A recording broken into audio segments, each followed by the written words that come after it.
بسم اللہ الرحمن الرحیم نحمدہ ونصلی علی رسولہ الکریم اما بعد۔ آج کی نماز تراویح 12ویں پارے کے ربع سے لے کر 13ویں پارے کے نصف تک کی آیات مبارکہ پر مشتمل ہے۔ اللہ تبارک و تعالی نے لوگوں کی عبرت کے لیے سیدنا ہود علیہ السلام اور اسی طرح دیگر پیغمبروں کی نافرمان امتوں کے حالات اور واقعات بیان فرمائے ہیں،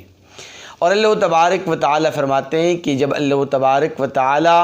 کسی نافرمان قوم، کسی ظالم بستی کو پکڑتا ہے، اپنے عذاب اور گرفت کے اندر مبتلا کرتا ہے، تو پھر اللہ تبارک و تعالی کی پکڑ بڑی سخت اور دردناک ہوتی ہے۔ اے میرے محبوب پیغمبر، ہم آپ کو یہ واقعات اس لیے سناتے ہیں تاکہ آپ اپنے دل کو مضبوط کر لیں۔ اس کے بعد سورہ یوسف کا آغاز ہوتا ہے۔ سورہ یوسف وہ واحد سورہ مبارکہ ہے کہ جس میں تفصیل کے ساتھ حضرت یوسف علیہ السلام کا واقعہ بیان ہوا ہے۔ یوسف علیہ السلام خواب دیکھتے ہیں کہ 11 ستارے اور چاند اور سورج آپ کے سامنے سجدہ ریز ہیں۔ والد گرامی کو پتہ چلتا ہے تو والد گرامی حضرت یعقوب علیہ السلام اپنے بیٹے یوسف سے کہتے ہیں کہ تم اپنے اس خواب کو اپنے سوتیلے بھائیوں کے سامنے ذکر مت کرنا، ورنہ وہ تم سے حسد اور دشمنی میں اور زیادہ بڑھ جائیں گے۔ بہرحال یوسف علیہ السلام اس واقعے کا اظہار، اس خواب کا اظہار کسی کے سامنے نہیں فرماتے۔ ایک دن بھائی یوسف علیہ السلام کو جنگل میں یا سیر و تفریح کے لیے کہیں لے جاتے ہیں، اور وہاں پر جا کر یوسف علیہ السلام کو ایک کنویں کے اندر پھینک کر واپس چلے آتے ہیں،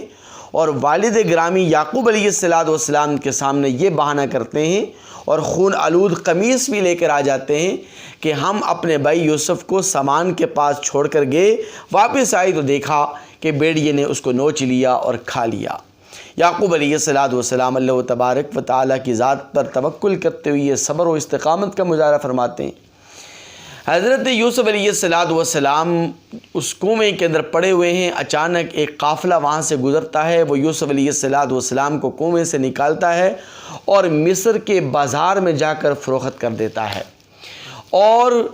مصر کا بہت بڑا افسر، بہت بڑا سینئر افسر، بہت بڑا عہدیدار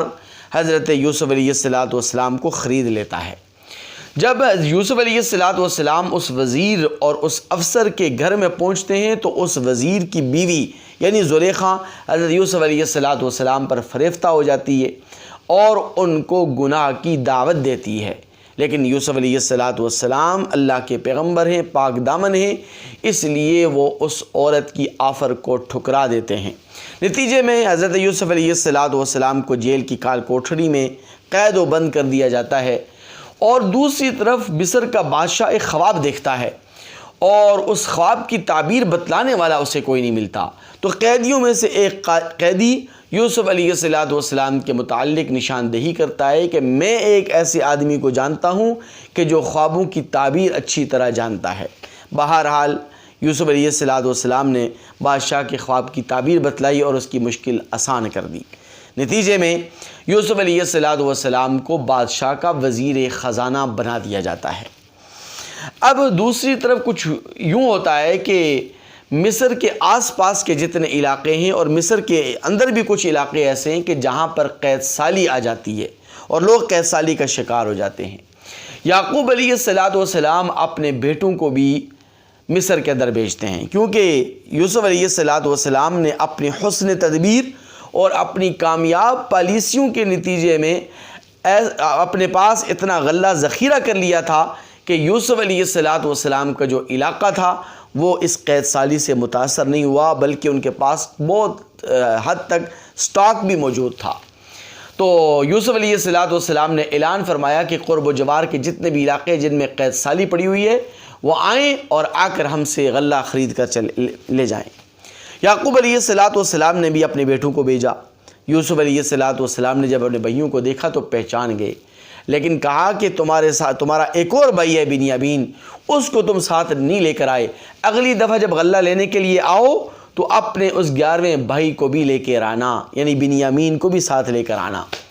تو بھائی اگلی مرتبہ جب آئے تو بنیامین کو بھی ساتھ لے کر آئے، اور پھر یوسف علیہ السلام نے بنیامین کو اپنے پاس روک لیا اور پھر ان بھائیوں سے کہا کہ جاؤ اور جا کر اپنے والد گرامی یعنی یعقوب علیہ السلام کو بھی لے کے آؤ، اپنی والدہ کو بھی لے کر آؤ۔ تو یوں حضرت یعقوب علیہ السلام، ان کی اہلیہ یعنی یوسف علیہ السلام کی والدہ اور ان کے یہ 11 بھائی یہ مصر کے اندر داخل ہوتے ہیں اور حضرت یوسف علیہ السلام کے سامنے سجدہ ریز ہوتے ہیں۔ 11 بھائی